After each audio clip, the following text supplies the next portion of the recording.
우리에게 주시는 생명의 말씀은 누가복음 4장 16절입니다. 누가복음 4장 16절에서 30절까지 말씀인데요. 신약성경 94페이지입니다. 누가복음 4장 16절에서 30절까지 말씀입니다.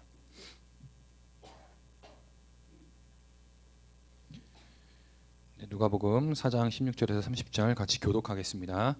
예수께서 그 자라나신 곳 나사렛에 이르사 안식일에 늘 하시던 대로 회당에 들어가사 성경을 읽으려고 서심해 선지자 이사야의 글을 들이거늘 책을 펴서 이렇게 기록된 데를 찾으시니 곧 주의 성령이 내게 임하셨으니 이는 가난한 자에게 복음을 전하게 하시려고 내게 기름을 부으시고 나를 보내사 포로된 자에게 자유를 눈먼 자에게 다시 보게 함을 전파하며 눌린 자를 자유롭게 하고 주의 은혜의 해를 전파하게 하려 하심이라 하였더라. 책을 덮어 그 맡은 자에게 주시고 앉으시니 회당에 있는 자들이 다 주목하여 보더라. 이에 예수께서 그들에게 말씀하시되 이 글이 오늘 너희 귀에 응하였느니라 하시니 그들이 다 그를 증언하고 그 입으로 나오는 바 은혜로운 말을 놀랍게 여겨 이르되 이 사람이 요셉의 아들이 아니냐. 예수께서 그들에게 이르시되 너희가 반드시 의사야 너 자신을 고치라 하는 속담을 인용하여 내게 말하기를 우리가 들은 바 가버니움에서 행한 일을 내 고향 여기서도 행하라 하리라. 또 이르시되 내가 진실로 너희에게 이르노니 선지자가 고향에서는 환영을 받는 자가 없느니라. 내가 참으로 너희에게 이르노니 엘리야 시대에 하늘이 3년 6개월간 닫히어 온 땅에 큰 흉년이 들었을 때에 이스라엘에 많은 과부가 있었으되 엘리야가 그 중 한 사람에게도 보내심을 받지 않고 오직 시돈 땅에 있는 사렙다의 한 과부에게 뿐이었으며 또 선지자 엘리사 때에 이스라엘에 많은 나병 환자가 있었으되 그 중에 한 사람도 깨끗함을 얻지 못하고 오직 수리아 사람 나아만 뿐이었느니라. 회당에 있는 자들이 이것을 듣고 다 크게 화가 나서 밖으로 쫓아내어 그 동네가 건설된 상 낭떠러지까지 끌고 가서 밀쳐 떨어뜨리고자 하되 다 같이 예수께서 그들 가운데로 지나가서 가시니라. 아멘. 네, 우리가 계속해서 이제 누가복음 말씀을 통해서 예수님이 어떤 분이신가에 대해서 우리가 계속 말씀을 살펴보고 있는데요. 우리가 지난 주에는 예수님께서 40일 동안 광야에서 금식하시고 또 사탄에게 또 마귀에게 시험을 받으시는 장면에 대해서 우리가 함께 이야기했죠. 그러니까 이 4장 14절까지 죄송합니다. 4장 14절 이전까지는 하나님께서 예수님을 메시아로서 준비시키시는 사건들이 나타나는 거죠. 총 세 가지 사건이 있다고 얘기했죠. 두 가지 사건이죠. 사건은 첫 번째는 예수님께 세례를 받으시는 장면이 우리가 또 나온다고 저번 주에 확인했죠. 이 세례는 바로 예수님을 성령 충만한 사람으로 또 성령 충만하게 옷 입히시기 위해서 하나님께서 준비시키신 거죠. 그리고 두 번째로는 40일간 기도로 예수님이 메시아로서의 이 삶을 또 사역을 감당하시기 위해서 기도로서 준비하셨다라는 거죠. 마지막 세 번째로는 광야에서 사탄과의 싸움에서 승리하심으로 완전한 이 메시아로서의 사역을 또 준비하는데 완전하게 완료가 되어진 사탄에게 승리함으로 완전히 메시아 되심이 선언되어지고 또 메시아 사역을 할 수 있는 자로서 완전히 준비된 것을 우리가 확인했습니다. 그래서 이제는 예수님께서 메시아 이 땅을 구원하실 구원자로서 사역을 본격적으로 이 땅에서 사역을 감당하시는데 우리가 마태복음 4장 23절에 보면 예수님께서 본격적으로 이 땅에서 구원 사역을 시작하신 그 사역이 어떠한 사역인지에 대해서 말씀해주고 있는 말씀 구절이 나옵니다. 마태복음 4장 23절에 보면 예수께서 온 갈릴리에 두루 다니사 그들의 회당에서 가르치시며 천국 복음을 전파하시며 백성 중에 모든 병과 악한 것을 고치시니라고 말씀되어 있는 것을 볼 수 있어요. 그러니까 예수님께서 그렇게 하나님께서 예수님을 메시아로서 준비시키시고 그 이후에 메시아로서 본격적으로 이 땅에서 사역을 시작할 때 총 세 가지의 핵심 사역을 하신 거예요. 첫 번째로는 가르치시는 것. 두 번째로는 천국 복음을 전파하시고 세 번째로는 모든 병과 약한 것을 고치신 거죠. 가르치시고 전파하시고 고치신 이 세 가지 사역을 메시아로서 이 땅에서 행하셨다라는 거죠.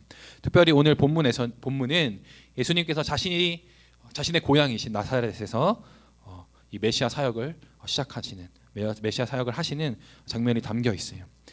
예수님께서는 16절에 보면 예수께서 그 자라나신 곳 나사렛에 이르사 안식일에 늘 하시던 대로 회당에 들어가서 성경을 읽으려고 서심해라고 그렇게 나와 있어요. 이 나사렛이라는 동네는 갈릴리 지방에 있는 산골, 산간 지역, 고원 지역의 한 시골 마을이었어요.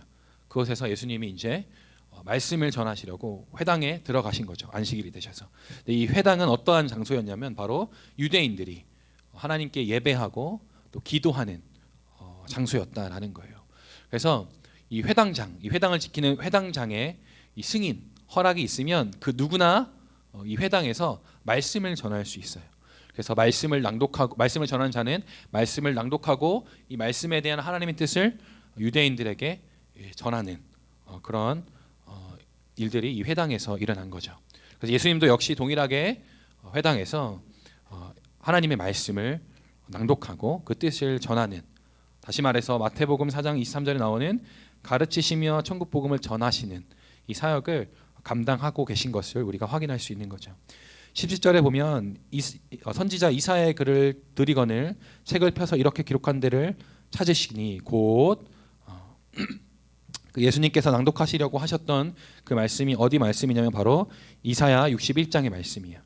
이사야 61장 이 말씀 18절과 19절에 보면 주의 성령이 내게 임하셨으니 이는 가난한 자에게 복음을 전하게 하시려고 내게 기름을 부으시고 나를 보내사 포로된 자에게 자유를 눈먼 자에게 다시 보게 함을 전파하며 눌린 자를 자유롭게 하고. 그러니까 이 이사야 61장의 이 말씀이 어떠한 말씀인지 우리가 살펴보면, 자, 주의 성령이 내게 임하셨으니, 그러니까 이 주님의 성령의 하나님의 이 성령을 받은 자가 할 일이 나열되어 있는 장이에요. 이 성령을 받은 자가 누구인가 우리가 생각해봐야 되는데 바로 누구냐면 메시아. 이 메시아의 이름이 바로 기름 부음 받은 자라는 의미예요. 이 기름 부음 받았다라는 것은 무엇이냐면 성령을 받았다라는 거예요. 그러니까 이 이사야 61장에 나오는 이 주의 성령이 내게 임하셨으니라고 이야기하는 이 사람은 누구냐면 바로 메시아이신 거예요. 메시아. 그 메시아가 성령을 받음으로 말미암아 이 땅 가운데서 행할 이 메시아로서 행할 일들이 무엇인가가 적혀 있는, 또 그 무엇인가를 얘기해 주는 구절이 바로 이사야 61장의 말씀이다라는 거예요. 이 메시아가 하는 일이 뭐예요? 바로 복음을 전하고 또 뭐예요? 포로된 자에게 또 눈먼 자에게 또 눌린 자에게 자유를 선포하는 그런 일을 하신다라는 거죠. 네, 여러분, 우리가 메시아가 어떠한 자인지는 알았지만 이 자유, 이 메시아가 선포할 이 자유, 또 메시아가 우리에게 은혜를 베푸실 이 자유가 어떤 것을 의미하는가를 우리가 살펴봐야 되는데, 바로 이 자유라는 이 단어는 어떤 의미냐면 죄를 용서하는 것, 그리고 빛을 탕감하는 것, 또 억압되어 있는 상태에서 해방시켜 주는 것을 의미한다라는 거예요. 그래서 메시아는, 하나님의 성령을 충만하게 받은 이 메시아는 바로 하나님의 백성을 죄에서 자유케 하실 자임을 이사야 선지자는 이사야서에서 예언하고 있다라는 거죠. 그렇다면 예수님이 왜 이 이사야 61장을 읽으셨는가를 우리가 생각해 봐야 되는데, 예수님이 누구라고요, 여러분? 메시아죠, 메시아. 예수님은 자신이 메시아이심을 이 회당에서 선포하고 계신다라는 거예요. 예수님은 이 이사야 61장의 말씀처럼 어떻게 했어요? 성령의 충만함을 입으셨어요. 그리고 어떻게 했어요? 마태복음 4장 23절처럼 가르치고 전파하며 고치는 사역을 하셨죠. 그러니까 이사야 61장의 말씀처럼 예수님께서는 가르치고 전파하시고 고치시는 사역을 이 땅 가운데 행하셨어요. 그러니까 예수님이 메시아이심을 이 회당에서 고향 사람들, 유대인들에게 선포하신 것이다라는 거죠. 네, 여러분, 이 61장 우리 18절의 말씀보다 더 중요한 말씀이 뭐냐면 바로 19절 말씀이에요. 19절이 이 메시아로서 예수님이 이 땅 가운데서 하실 일이 명확하게 드러난 구절이다라는 거죠. 19절에 보면 주의 은혜의 해를 전파하게 하려 하심이라라고 이야기하고 있어요. 주의 은혜의 해가 무엇을 의미하는가? 어떤 날인가? 어떤 해인가를 우리가 생각해 봐야 하는데 이 주의 은혜의 해는 바로 이 구약에 나오는 희년의 이 개념을 가지고 있어요. 이 희년이라는 것은 무엇이냐면 50년마다 돌아오는 해였어요. 그래서 그 50년마다 돌아오는 그 날에 무엇을 했냐면 바로 이 나누어졌던 것들을 다시 돌려받아요. 나누어졌던 땅, 가나안 자들에게 나눠주었던 땅을 다시 돌려받고 또 어떻게 하냐면 빛이 있던 자들이 빛을 그냥 탕감받고 또 종이었던 자들이 종에서 해방되는 해예요. 그래서 이 희년을 지켰던 이스라엘 백성들은 이 희년의 날에 잔치를 벌였어요. 왜냐하면 모든 백성이 자유함과 그 해방을 누리는 날이었기 때문에. 그래서 모든 백성들이 모여서 하나님께 예배하고 잔치를 벌이는 날이 바로 희년이었다라는 거죠. 그런데 이사야 61장 3절에 보면 이 희년의 본 개념, 원래의 개념이 무엇인가에 대해서 말씀해주고 있는데 이사야 61장 3절에 보면 무릇 시온에서 슬퍼하는 자에게 화관을 주어 그 죄를 대신하며 기쁨의 기름으로 그 슬픔을 대신하며 찬송의 옷으로 그 근심을 대신하고 또 그들의 의의 나무 곧 여호와께서 심으신 그 영광을 나타낼 자라 일컬음을 받게 하려 하심이라. 슬픔 대신 화관을 주고 죄 대신 기쁨의 기름을 주시고 슬픔 대신 또 어떻게 해요? 찬송의 옷을 주시는 날이 바로 희년이다라는 거예요. 다시 말해서 죄에 사로잡혀서 슬픔 가운데 거여 있던 자들, 죄 가운데 거여 있던 자들, 그 슬픔 가운데 날마다 눌려 있던 자들에게 기쁨과 화관과 또 찬송의 옷을 주는 날이 바로 주의 은혜의 해다라는 거예요. 그러니까 다시 정리하면 예수 그리스도 메시아가 이 땅에 오시는 날이 바로 뭐다? 은혜의 해 날이고 그 은혜의 해가 시작되는 매우 기쁜 날이다라는 것을 예수님께서 회당에서 선포하고 계신다라는 거죠. 자, 그래서 예수님이 이렇게 책을 다 덮으시고 이 이사야 선지자의 말씀을 가르치시고 그다음에 이렇게 얘기해요. 21장에 보면 이에 예수께서 그들에게 말씀하시되 이 글이 오늘 너희 귀에 응하였느니라라고 이야기해요. 이사야 선지자가 예언한 이 은혜의 날이 은혜의 해가 지금 너희 귀에 응했다, 이루어졌다라고 이야기하고 있다라는 거죠. 그러니까 예수님께서는 자신이 메시아이심을 말씀하시는 것과 동시에 뭐예요? 구원의 날이 내가 이 땅에 오므로 이미 시작되었다라고 그렇게 천국의 복음을 이 유대인들에게 가르쳐주고 있다라는 거죠. 이러한 이야기, 예수님의 이 탁월한 말씀, 하나님의 뜻을 가르치시는 이 탁월함을 보고 유대인들이 어떻게 반응하냐면 바로 22절에 보면 그들이 다 그를 증언하고 그 입으로 나오는 바 은혜의 말을 어떻게 놀랍게 여겼다라는 거예요. 그리고 어떻게 반응하냐면 이 사람이 요셉의 아들이 아니냐라고 이야기해요. 그러니까 예수님이 요셉의 아들인 걸 다 알고 있어요. 사람의 아들인 걸 다 알고 있었다라는 거죠. 그런데 요셉은 어떠한 사람이었냐면 바로 목수였어요. 여러분, 목수. 그러니까 예수님은 목수의 아들이었다라는 거죠. 나사렛이라는 작은 동네의 목수의 아들이 바로 예수님이셨어요. 그러니까 유대인들이 보기에는 이 놀라운 이 말씀, 하나님의 영광을 드러내는, 하나님의 뜻을 잘 드러내는 이 놀라운 은혜의 말씀을 전하는 자가 요셉의 아들, 촌동네 목수의 아들인데 어떻게 이러한 놀라운 말을 전하는가 놀랬다라는 거예요. 사회적으로 보면 예수님은 굉장히 형편없는 사람이에요, 여러분. 목수의 아들이었다라는 거죠. 목수 일을 하시는 또 목수의 직업을 가진 자였다라는 거예요. 그런데 예수님께서 어떻게 이렇게 놀라운 하나님의 말씀을 전할 수 있었는가? 또 예수님의 말씀을 통해서 하나님의 영광을 어떻게 드러낼 수 있었는가? 바로 성령 충만함을 입었기 때문이다라는 거예요. 예수님 메시아이시기 때문에도 하나님의 영광을 잘 드러내시기도 하신 거 맞지만 예수님은 성령 충만함을 입으셨기 때문에 하나님의 영광을 매우 잘 드러내셨다라는 거죠. 그래서 그것을 보고 유대인들이 다 놀란 거예요. 그것을 통해서 예수님의 말씀의 선포를 통해서 하나님 영광을 본 거죠. 유대인들이. 이렇게 유대인들이 반응을 합니다. 그런데 예수님이 또 유대인들에게 선포하셔요. 어떻게 선포하냐면 예수께서 그들에게 이르시되 너희가 반드시 의사야 너 자신을 고치라 하는 속담을 인용하여 내게 말하기를 우리가 들은 바 가버나움에서 행한 일을 내 고향 여기에서 행하라 하리라 라고 이야기하고 있어요. 그러니까 유대인들이 사용하는 속담을 예로 들어서 유대인들의 마음을 정확하게 꼭 집어서 이야기하시는 거죠.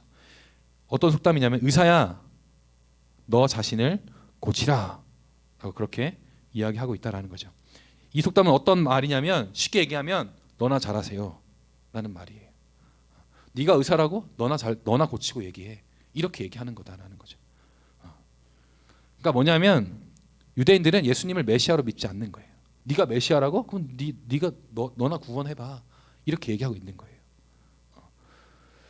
자, 왜 유대인들이 예수님이 전하시는 말씀을 믿지 않았는가? 왜 예수님의 메시아됨을 믿지 못했는가를 우리가 생각해봐야 되는데 바로 유대인들이 생각하고 기다리는 메시아와 하나님께서 약속하신 메시아가 전혀 달랐어요.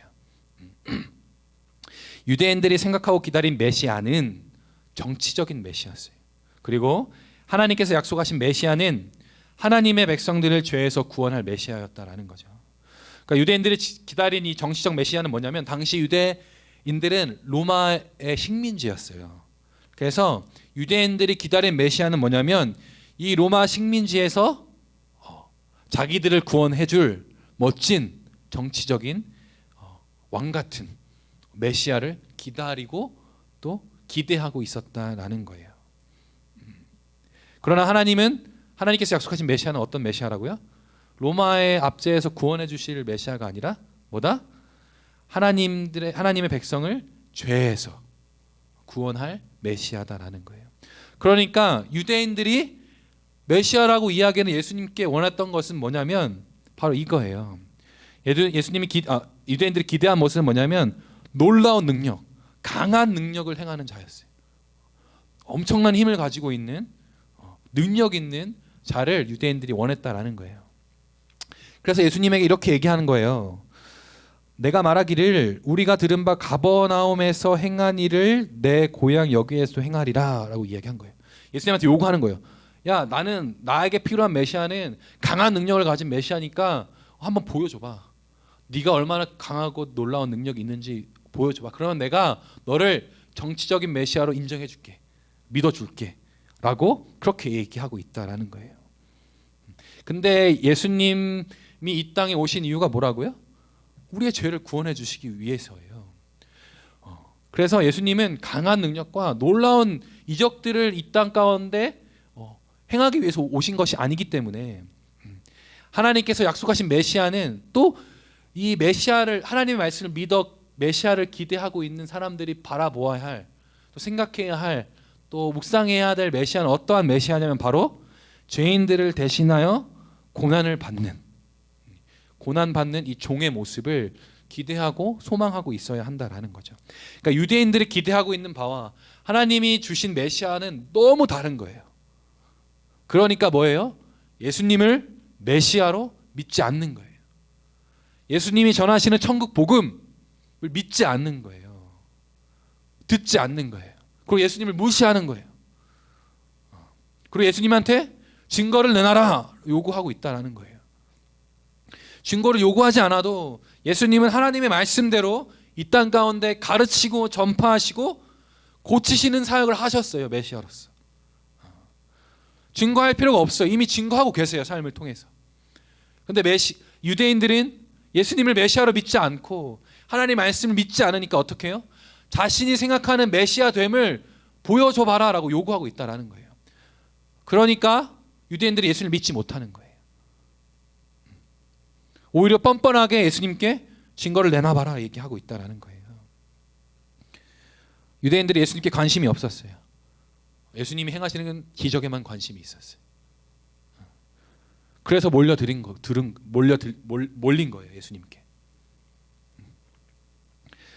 그러니까 다시 정리해서 얘기하면 예수님이 전하시는 이 복음, 예수님께서 하신 모든 사역은 하나님께서 받으실 만한 것들이었다라는 거죠. 하나님이 받으실 만한 복음이었다라는 거죠. 그러나 유대인들은 하나님이 받으실 만한 그 복음을 거부했다라는 거죠. 그래서 그러한 일들이 구약에도 있었기 때문에 예수님께서 24절부터 27절의 말씀을 말씀하신 거예요. 엘리야와 엘리사 때의 이야기를 얘기하신 거예요. 선지자들이 하나님의 말씀을 가지고 이스라엘 백성들에게 선포하지만 이스라엘 백성들은 어떻게 해요? 하나님의 말씀을 듣지 않아요. 오히려 선지자들을 죽이려고 했다고요. 그러니까 어떻게 해요? 이스라엘이라는 나라에서, 하나님의 백성들이 있는 이스라엘 나라에서 가르치고 전파하며 고치는 그 복음의 능력을 행할 수가 없었던 거예요. 그래서 어떻게 해요? 엘리야는 시돈 땅에 있는 사렙다 과부에게 이적을 행했어요. 이방인에게 이적을 행한 거예요. 그리고 엘리사 때도 동일해요. 이스라엘 백성 가운데 나병 환자들이 많았지만 그 나병 환자들이 고침받지 못했어요. 왜? 하나님을 믿지 않았기 때문에. 자신들이 생각하는 하나님이 그들에게 있었기 때문에. 하나님의 말씀을 듣지 않았기 때문에. 그래서 어떤 일이 일어나요? 이방인인 나아만 장군이 고침을 받게 되는 거죠. 그 얘기를 들으니까 어떻게 반응해요? 유대인들이? 그 구약 시대의 이스라엘 백성들처럼 구약 시대에 하나님을 거부하고 하나님을 배반한 그 사람들처럼, 그 조상들처럼 어떻게 해요? 또 선지자를 죽이려고 했던 그들처럼 어떻게 해요? 예수님을 죽이려고 했어요. 상난떨어지로 밀어버리려고 했다라는 거죠. 그러나 예수님은 하나님의 아들이시오 메시아이시기 때문에 그 위협으로부터 호련히 벗어나 다시 메시아로서의 사역을 계속해서 시작하시는 것을 볼 수 있다라는 거죠. 자, 여러분 말씀을 정리하도록 하겠습니다.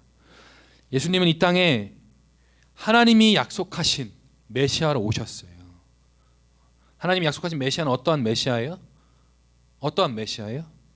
하나님의 백성을 죄에서 구원해 주실 메시아다라는 거예요. 그래서 이 땅 가운데 하나님의 그 천국 복음을 전파하고 가르치시고 또 병든 자들과 약한 자들을 고치시는 참된 메시아시다라는 거죠.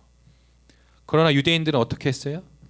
그들이 기대하고 그들이 기다린 메시아는 하나님이 약속하신 메시아가 아니었어요. 자신이 생각하고 자신이 원하는 메시아였어요. 그렇게 해서 어떻게 했어요? 예수님을 거부하죠. 오히려 뻔뻔하게 왕 되시고 메시아 되신 하나님의 아들 되신 예수님께 너나 구원해라 라고 뻔뻔하게 이야기하고 있는 것을 보게 되는 거죠. 그러나 여러분, 오늘날을 살아가는 우리와 다르지 않아요. 유대인들은. 여러분이 생각하는 메시아는 어떠한 메시아예요? 여러분을 구원해 줄 그 그리스도 구원자는 어떠한 구원자예요? 정말 여러분의 죄를 구원해 주실 참된 메시아를, 그 구원자를 소망하고 그 구원자를 믿고 있나요? 아니면 유대인들처럼 내가 원하는, 또 내가 필요로 하는, 또 내 생각에 맞는, 내 기준에 맞는 사람을 메시아로 생각하고 또 기다리고 있지 않나? 여러분 생각해 보셔야 한다라는 거죠. 여러분들이 아직 하나님 예수 그리스도를 믿지 못하는 이유, 여러분이 아직 하나님을 믿지 못하는 이유는 바로 유대인들처럼 이러면 내가 하나님 이렇게 행하시면, 이러한 하나님이시라면, 이러한 분이시라면 내가 믿지 생각하고 있기 때문이에요. 그러나 여러분, 하나님과 예수님은 여러분에게 증명할 필요가 없어요. 왜? 이미 다 말씀을 통해서, 또 이미 예수님을 통해서 자신이 구원자이심을 여러분에게 증거하셨기 때문이에요. 충분히 완벽하게 100% 증거하셨어요. 그러니까 여러분 회개하셔야 돼요. 아직 하나님을 믿지 못하고 있다면, 아직도 하나님이 이러시면 내가 믿을 거야, 하나님이 이러한 분이시라면 내가 믿을 거야 라고 생각하여 하나님을 거부하고 있다면 여러분 회개하셔야 돼요. 여러분의 기준과 생각들을 다 버리고 이미 증거된, 이미 선포되어진, 이미 확증되어진 예수님 되신 구원자 되심을 믿을 수 있는 믿음을 갖도록 기도하셔야 한다라는 거죠. 자, 우리 이 시간 같이 찬양함으로 나아가겠습니다. 슬픈 마음 있는 자, 예수 우리 같이 또 함께 찬양했으면 좋겠어요. 내가 믿고 있는 예수 그리스도가 어떠한 예수 그리스도인가를 생각해 보셨으면 좋겠어요. 슬픈 마음 있는 자, 슬픈 마음이 있는 자, 몸과 마음 병든 자, 누구든지 부르시오. 예수 이름 부르시오. 그 이름을 믿는 자, 그 이름을 부르는 자, 그가 어떤 사람이든 그는 구원 얻으리. 슬픈 마음 있는 자, 슬픈 마음이 있는 자, 몸과 영혼 병든 자, 누구든지 부르시오. 예수 이름 부르시오. 그 이름을 믿는 자, 그 이름을 부르는 자, 그가 어떤 사람이든 그는 구원 얻으리. 예수 예수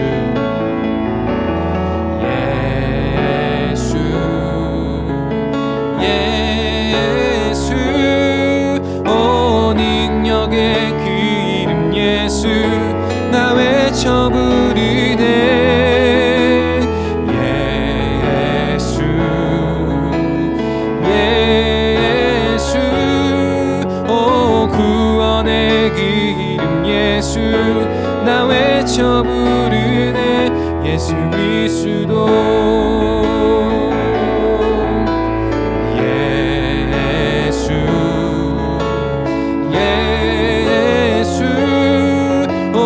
능력의 그 이름 예수 나 외쳐 부르네. 예수 예수 오 구원의 그 이름 예수 나 외쳐 부르네. 예수 그리스도. 여러분 오늘 말씀을 통해서 하나님께서 우리에게 약속하신 메시아가 이사야서 61장 1절부터 61장에 예언되었음을 우리가 확인했어요.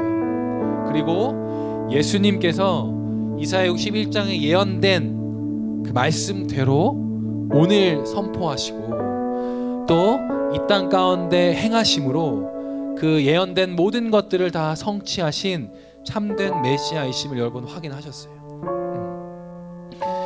여러분, 여러분에게 아직 증거가 더 필요해요. 예수님에 대한 예수님이 구원자이신 거에 대한 또 다른 증거가 필요하냐 말이죠. 그렇지 않다라는 거예요, 여러분.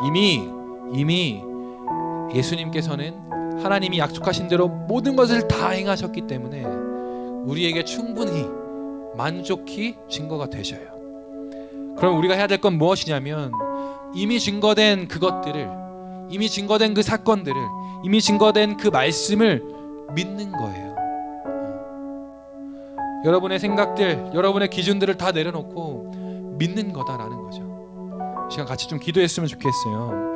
하나님, 오늘 말씀을 통해서 하나님이 약속하신 대로, 하나님께서 예언하시고 예표하신 대로 예수님께서 그 모든 것들을 다 이루셔서 메시아 되심을 우리에게 선언해 주셨는데, 하나님 그 증거된 예수 그리스도에 대한 말씀을 믿어 구원받기를 간절히 소망합니다. 또한 하나님, 내 안에 아직 증거가 더 필요해요.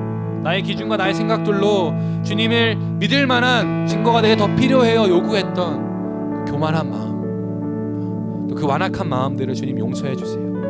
주님을 믿고 오늘 구원받을 수 있는 은혜를 내게 허락해 주세요 라고 이 시간 같이 간절히 기도함으로 이 시간 나아가겠습니다. 같이 기도하시겠습니다. 주님 아버지 감사합니다. 오늘 누가복음의 말씀을 통해서 예수 그리스도만이 우리의 참된 메시아요 구원자이심을 우리에게 선포하여 주시니 감사합니다. 하나님 구약의 말씀대로 하나님 예수 그리스도께서 모든 것을 우리에게 이루심으로 우리 구원자 되어 주심을, 우리를 위해서 이 땅에 구원자로 오심을, 또 우리 우리의 죄를 구원하여 주시기 위해 십자가에 달려 죽으시고 부활하신 유일한 메시아요 구원자이심을 증거하여 주셨음을 그 말씀을 통해서 깨닫게 하여 주시니 감사합니다. 하나님, 그동안 하나님 교만하여서 주님께 이스라엘 백성들처럼 오늘 본문의 유대인들처럼 어디 한번 나에게 구원자 되심을 보여달라고 뻔뻔하게 이야기했던 나의 이 완악한 마음을 주님 용서하여 주시옵소서. 이미 나에게 충분히 증거하셨고 이미 나에게 충분히 보이셨지만 그것을 믿지 못하고 나의 생각으로 재고 판단하여 그것들을 믿지 못했던 나의 불신과 나의 완악함을 주님 용서하여 주시옵소서. 이제 나의 그런 죄악된 모습에서 벗어나서 이미 충분히 증거된 예수님의 구원자 되심을 내 마음으로 믿어 신뢰하고 구원받기를 원합니다. 하나님, 나에게 믿음을 허락하여 주시옵소서. 그 증거가 내게 만족하고 확실하다라는 완벽하다라는 그 믿음을 나에게 허락하여 주시옵소서. 하나님, 말씀을 통해서 깨닫게 되어진 것들을 확실히 믿고 주님께 나아가는 자들이 될 수 있도록 인도하여 주시옵소서. 하나님, 아직까지 주님 불신과 주님 완악함으로 나아가고 있는 그들이 있다면 그들의 마음을 주님 깨끗하게 주님 또한 그들의 마음을 풀어주시고 그들의 마음을 주님 기경하여 주셔서 주의 이 복음의 말씀을 믿고 구원 얻게 하여 주시옵소서. 하나님, 은혜를 베풀어 주시옵소서. 하나님, 간절히 주님 앞에 엎드립니다. 긍휼히 여기시고 주님 우리로 하여금 새로운 마음과 새 뜻을 허락하여 주시옵소서. 하나님, 오늘뿐만 아니라 매일매일의 삶 가운데 나에게 이미 증거되신 예수 그리스도의 구원자 되심을 믿음으로 하루하루를 살아가기를 원합니다. 그 증거들로 말미암아 날마다 나의 삶 가운데 그대로 말미암아 살아가는 삶으로 나아갈 수 있도록 하나님 인도하여 주시옵소서. 주님,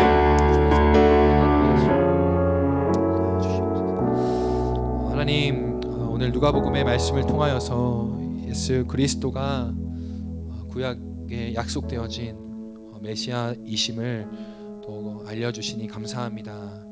하나님, 오늘도 그리고 계속해서 나에게 끊임없이 나는 너의 구원자요 메시아다 라고 증거하여 주시고 말씀하여 주셨지만 하나님, 유대인과 같이 나의 생각과 기준이 너무 강하여서 내가 생각하는 메시아, 내가 가지고 있는 이 메시아 상이 너무 강해서 예수님을 나의 구주로 믿지 못했던 지난날을 주님 용서하여 주시옵소서.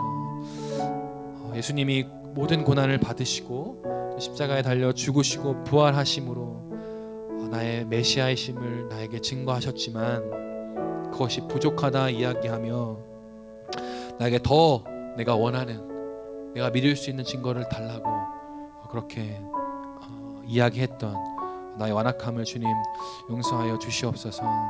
이제는 주님께서 이미 충분히 나에게 증거하셨고 또 말씀하여 주셨으니 그래서 있는 그대로 믿고 받아들이는 주님의 자녀가 될 수 있도록 주님 인도하여 주시옵소서.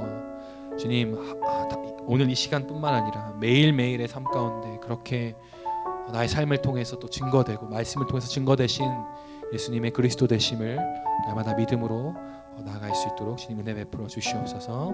감사하며 예수님의 이름으로 기도드렸습니다. 아멘. 네, 여러분 이제 방학 기간이죠. 또 방학을 한 친구들도 있고 또 이번 주에 방학을 하는 또 학생들도 있는데, 자, 여러분 방학 때 학기 때 공부 못한 공부를 보충해야지 라는 생각도 굉장히 중요하고 소중한 생각이지만, 여러분 우리 학기 때 바빠서 또 놓치고 있었던 주님과 교제하는 시간도 잘 확보하셔야 해요. 그래서 방학 기간 동안 큐티, 말씀 묵상, 또 기도하는 그 끝을 놓지 않고 다시 잘 세워서 하나님과 교제하는 그런 시간을 방학 기간 동안 충분히 넉넉히 가지기를 바랍니다. 그리고 또 여러분 지금 코로나가 너무 심해져서 계속 집에 있는 시간이 많잖아요. 굉장히 심심하고 할 게 없어서 답답해 할 수 있어요. 그러나 그 시간에 말씀 보고 또 기도하는 여러분이 되셨으면 좋겠어요. 그래서 하나님이 오늘 나에게 어떠한 말씀을 주시는가, 또 나를 오늘 하루 어떠한 기대를 또 품게 하시는가를 여러분들 충분히 깨닫는 그런 방학 기간이 되었으면 좋겠습니다. 그리고 여러분 다음 주도 온라인 예배입니다. 다음 주도 온라인 예배고, 다음 주 이후에 이제 정부 지침이 새롭게 발표가 되면 또 새롭게 이제 광고가 되어질 것 같은데 전도사님이 보기에는 지금 너무 계속해서 1,400명대 이상으로 계속 감염자가 늘어나서, 특별히 이 관악구 지역이 확진자가 많대요, 여러분. 그러니까 여러분 최대한 조심하셔야 돼요. 조심하시고 코로나 걸리지 않도록, 그러니까 여러분이 걸리는 것도 조심해야 되지만 여러분이 걸리면 또 가족들도 또 그런 코로나에 노출될 수 있기 때문에, 또 여러분 막 나가 놀고 싶고 또 친구들과 놀고 싶지만 좀 잘 조심해서 좀 여러분 잘 코로나로부터 자신을 잘 지키기를 바랄게요. 네, 오늘은 여기까지고요. 오늘 예배는 여기까지고요. 우리 예배 이후에 또 제자반으로 모일 텐데, 제자반 시간에도 여러분 집중해서 또 선생님들이 전하시는 말씀을 잘 들어주세요. 우리 주님이 가르쳐 주신 기도로 모든 예배 마치도록 하겠습니다. 시작. 하늘에 계신 우리 아버지여, 이름이 거룩히 여김을 받으시오며 나라가 임하시오며 뜻이 하늘에서 이루어진 것 같이 땅에서도 이루어지이다. 오늘 우리에게 일용할 양식을 주시옵고, 우리가 우리에게 죄 지은 자를 사하여 준 것 같이 우리 죄를 사하여 주시옵고, 우리를 시험에 들게 하지 마시옵고 다만 악에서 구하시옵소서. 나라와 권세와 영광이 아버지께 영원히 있사옵나이다. 아멘. 네, 제자반으로 모이겠습니다. 여러분 주님께 감사하십니까? 이 마음 변치 않았으면 좋겠습니다. 할렐루야!